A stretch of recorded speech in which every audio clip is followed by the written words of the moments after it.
People thought she was just a woman with dirt under her fingernails and sweat on her brow, not knowing the blood in her past ran much deeper. What happens when the wrong people pick a fight with the right woman? Let us know in the comments section below. She drove the fence post into the ground with 3 deliberate strikes. Thump, thump. It echoed across the open field like a slow heartbeat. Her palms were calloused, her shoulders taut from years of muscle memory. Avril Thornton didn't flinch when the final thud sent a tremble up the post. She just adjusted her grip, wiped her brow with a faded green bandana, and moved to the next. The field stretched wide before her, carved from generations of grit and sacrifice. This land was never easy, and it had never been safe, but it was hers now. She'd returned to White Ridge, Alabama 2 years ago, after walking away from a world most folks wouldn't believe she'd ever been part of. The uniform, the medals, the classified missions, those weren't things she kept in picture frames. They were buried, deep in the red earth like the bones of history. The only remnants lived in her gait, her posture, and the sharpness in her eyes when something felt off. She didn't need recognition. She needed peace. And on most days, she had it. Her mornings started with feedings and ended with dirt-stained fingers pulling weeds from the vegetable rows. Local kids from down the road called her Miss T and waved at her from yellow school buses. She brought fresh eggs to the church and tomatoes to the corner store. It was simple. It was honest. Until the rusted pickup pulled up to the end of her driveway. She spotted it from the top of the hill, past the chicken coop. The way the dust kicked up behind the tires made her grip the post-hole digger a little tighter, not because she was scared, but because she knew when a vehicle came down that path without an invitation, it never brought good news. 3 men stepped out. Boots hit gravel. Loud, heavy. Not work boots either. Shiny-toed, overcompensating. The one in front was tall, with a deep tan, and a shirt 1 size too tight, chewing a toothpick like it owed him money. "You Miss Thornton?" the man called out, voice raised like she couldn't hear him from 20 feet away. Avril straightened. She didn't squint in the sun, didn't wipe her hands on her jeans, just stood there with one glove off and the other still gripping the wooden handle. "It depends who's asking," she replied. The man chuckled and spat to the side. "Name's Chet Raleigh. We're with the Ridgeland Cooperative." He said it like it was a title, like it meant something. Avril blinked once, slow. "Don't recall needing a co-op. It's not about what you need, darling. It's about what's fair. You're sitting on a lot of prime land here, and we've got buyers lined up who could turn this whole stretch into something real profitable, real clean. Big opportunities for the town." Avril stepped down the hill. Each step was deliberate. Her boots didn't hurry. Her eyes never left Chet's face. "Let me save you the trouble," she said calmly. "It's not for sale. Not now. Not ever." There was a pause. A flicker in his smile. The kind of flicker you see in a man who doesn't hear no from the kind of people he thinks he's above. "You sure about that?" he asked, head tilting. "A lot of folks around here think different. Think maybe you're taking up space better used for progress." "Progress?" Avril echoed, stopping just 10 feet from him. "Or profit?" Chet smirked, and behind him the other 2 men shifted. One of them, a scraggly kid with hollow eyes, thumbed the edge of a pocket knife clipped to his jeans. "That all you came to say?" she asked. "No, ma'am," Chet said, still smirking. "I came to offer you a handshake and a good deal, but if you ain't interested, well, we'll be seeing each other again real soon." Avril looked at his hand. Then she looked past it, past the truck, past the road, toward the tree line that wrapped the land her father had worked with bare hands and bad knees. The land her mother sang over when she hung clothes in the wind. The land her grandfather refused to leave during the fire of '63. And she didn't shake his hand. Chet's mouth twitched. "All right then," he said, nodding to his men. "Let's go." As the truck rumbled away, Avril stood in place until the dust settled. Later that night, The porch light buzzed overhead as she sipped cold water from a mason jar and watched the stars blink behind the cloud line. Caleb, her younger brother, sat on the steps with a busted radio he was always trying to fix. "You know who that was today?" he asked without looking up. Avril nodded. "I know. They've been sniffing around all the black-owned land out here. Already got old Mr. Jenkins to sell. Said they threatened his niece. Broke a few windows." Avril's jaw tightened. "Ain't happening here. I'm just saying. They're not playing fair." Avril sipped from her jar and looked out at the darkened fields. "They picked the wrong farm," she said. Caleb glanced at her. "You gonna tell him?" "No," she said softly. "I'm gonna show him." Inside the house, her boots were still by the door, dust-covered. But upstairs, locked in the closet behind a false wall, lay a case marked with a faded military emblem. Inside, there were things Avril hadn't touched in years. Things she never wanted to need again. But the soil remembered. And so did she. Avril opened the cabinet beneath the kitchen sink and pulled out a small black flashlight. The power had gone out. Not the first time this month, but this one didn't feel like the wind or the weather. It was too quiet outside, too intentional. She clicked the flashlight on and set it on the table, the beam illuminating the faded wallpaper with little sunflowers that her mother used to love. She moved calmly, sliding the drawer open to reveal a coil of baling twine, some old pliers, and beneath them, a thin metal key wrapped in oilcloth. She pocketed the key and didn't bother with a coat. The air outside was damp, but the chill that ran through her spine had nothing to do with temperature. Outside, the night was still, the kind of still that made dogs restless and wind chimes hush themselves. She walked toward the barn. The grass crunched just slightly underfoot. A faint fog curled around her boots as she passed the tractor, its frame outlined in shadow like a sleeping giant. When she reached the old wooden barn, she hesitated, not from fear, but respect. She unlocked the door, stepped inside, and let the smell of hay and earth rush over her like a memory. In the far corner, behind a rusted toolbox and a stack of empty seed bags, there was a trap door. She pulled it up slowly, revealing a short staircase descending into dark. When her boots hit the bottom step, she paused. This place wasn't just storage, it was sanctuary. Her father had built it during the early years of desegregation, when threats came in the form of burning crosses and whispers in church pews. The cellar wasn't on any county records. It had been their secret, used only for storms, food stores, or when certain men came driving by real slow with shotguns in their laps. The flashlight beam caught on something metallic. The case was still there. She knelt down, heart steady, hands sure. Unlatching it, the hinges creaked softly. Inside, a Sig Sauer pistol, a folded black tactical vest, an old photograph of her unit, and a worn map of the surrounding land marked with hand-drawn grids. She didn't touch the gun, not yet. Instead, she stared at the photograph. 12 faces, 11 of them grinning like fools, and her in the center, arms crossed, the only one not smiling. She whispered their names to herself like a prayer, like an oath. Behind her, the trapdoor creaked. Avril spun fast.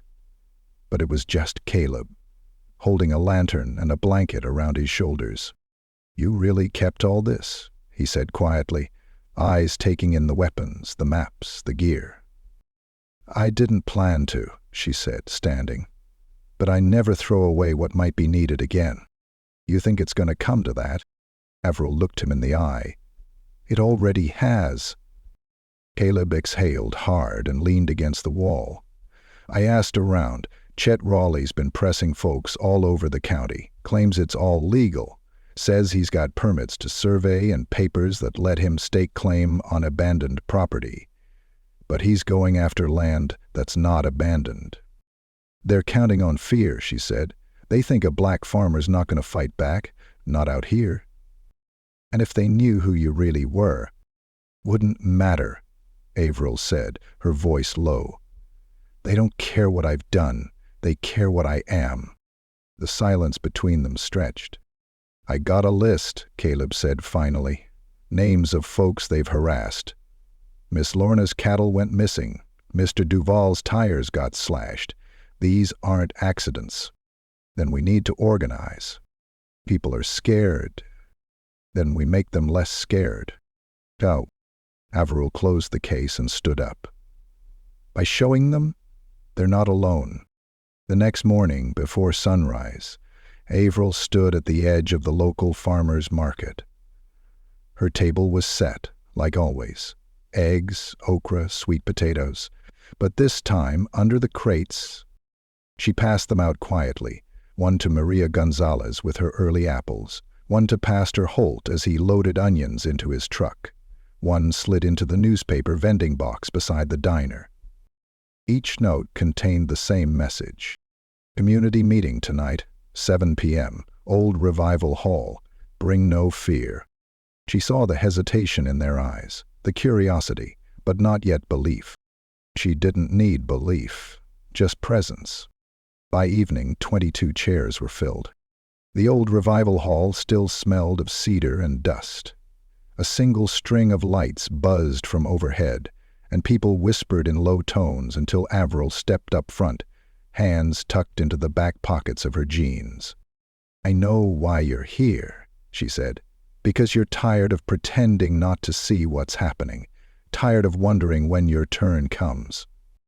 A few nods, a few downcast eyes. You've been threatened, harassed, pushed off your land, or made to think you might be next, and maybe you thought no one would stand up with you. Maybe you thought you'd have to do it alone. She let the silence hang. You won't. There was a long pause. Then Maria stood. Are you saying we fight back? I'm saying we defend what's ours, Avril replied.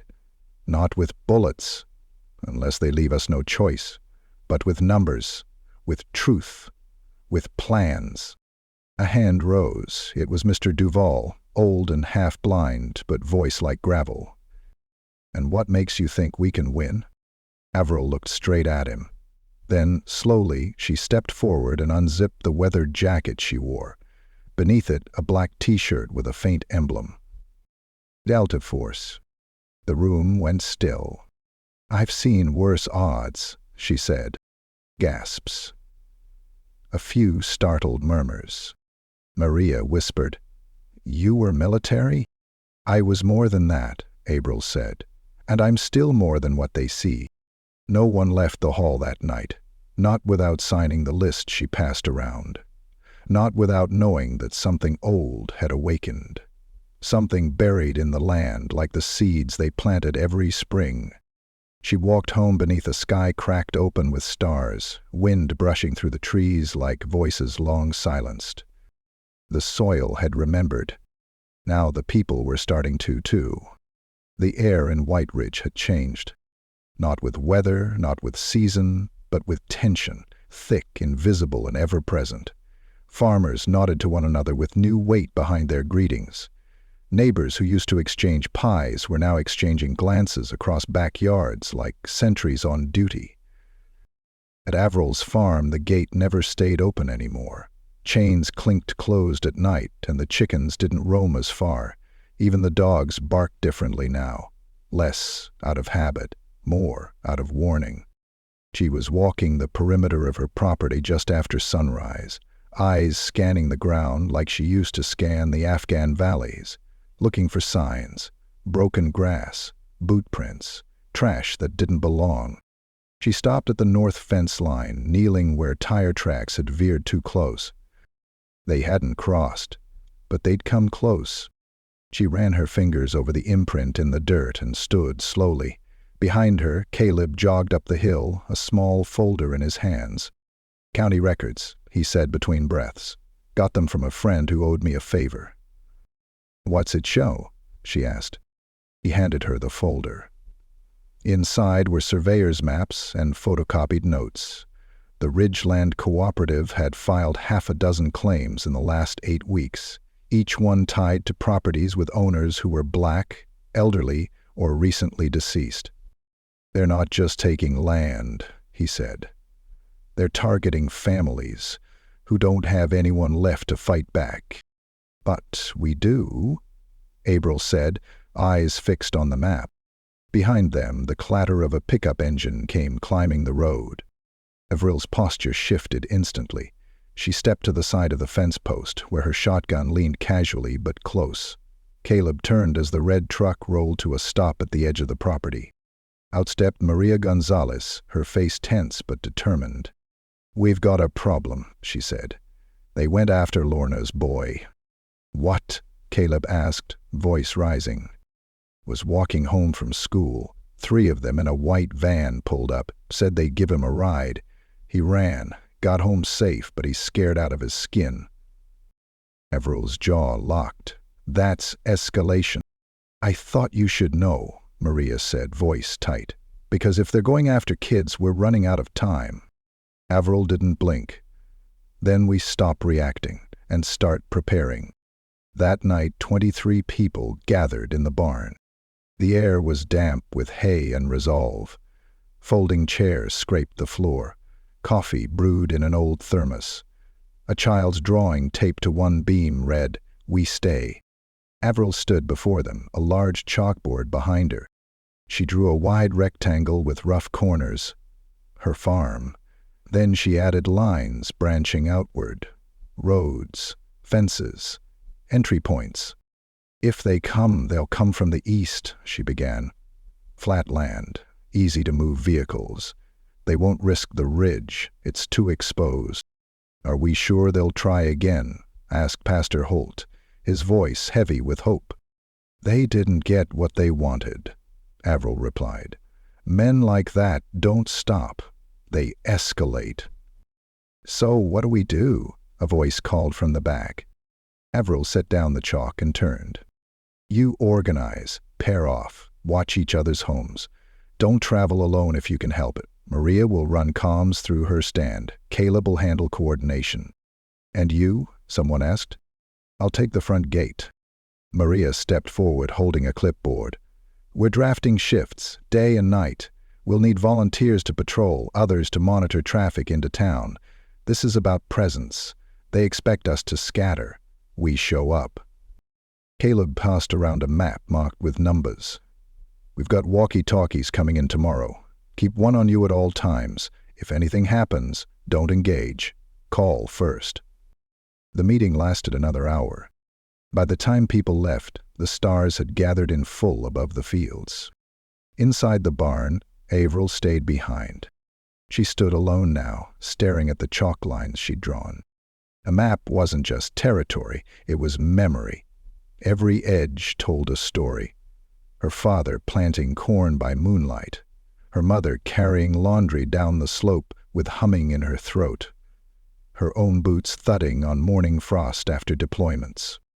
This land had witnessed her whole life, and she wasn't going to let them rewrite it. A creak behind her.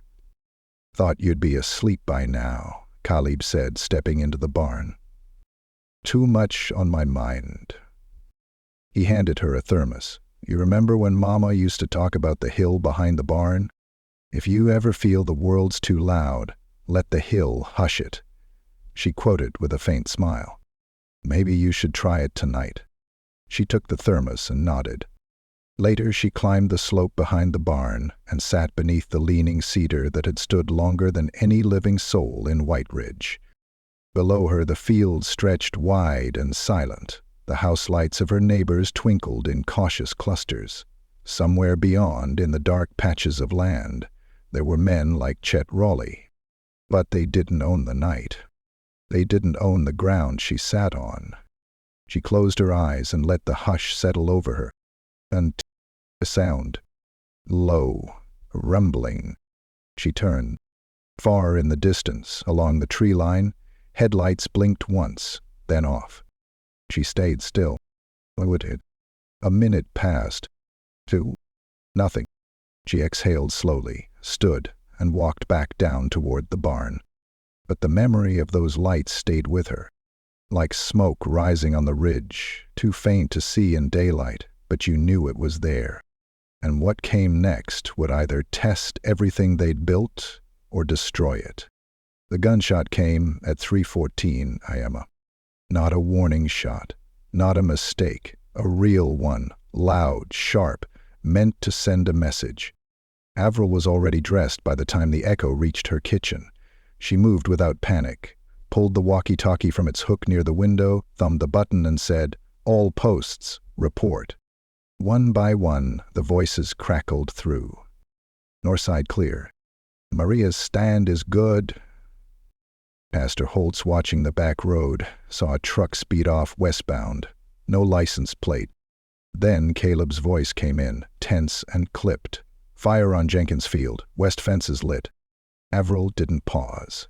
She grabbed the fire extinguisher from the pantry, slung the emergency bag over her shoulder, and was out the door in under 30 seconds.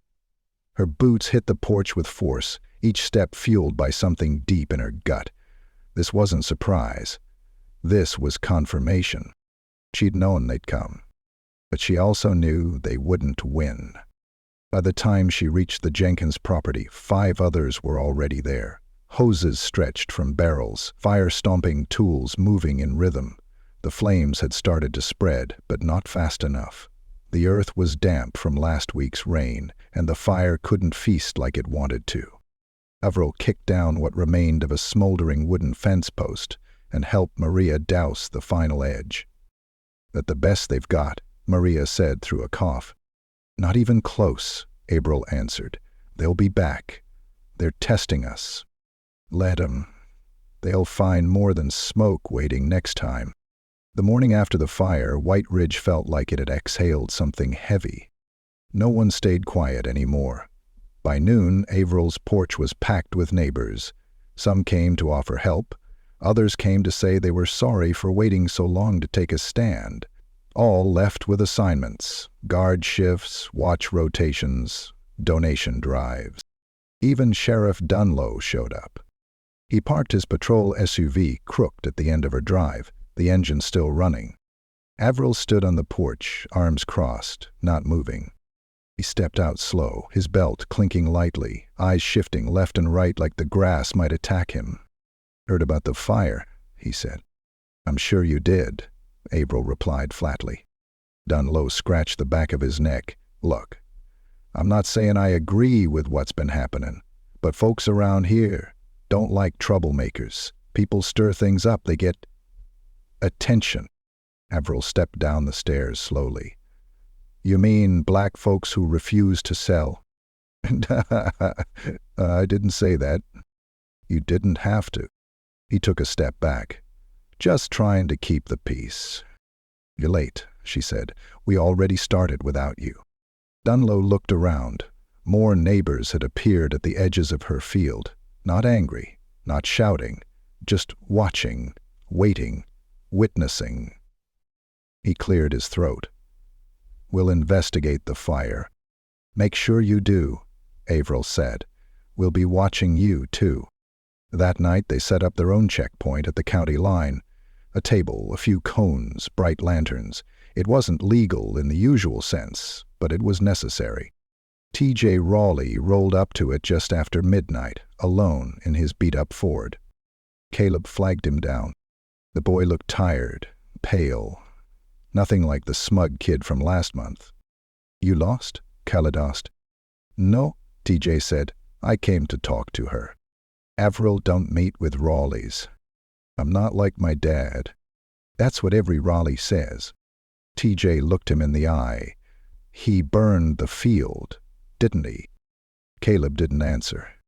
"I saw the gas cans in our shed, and the map with pins on it. Your farm was circled. So was Jenkins. Pastor Holt's church, too." Caleb narrowed his eyes. "Why are you telling me this?" "Because I'm tired of living under a name that makes people flinch," T.J. said.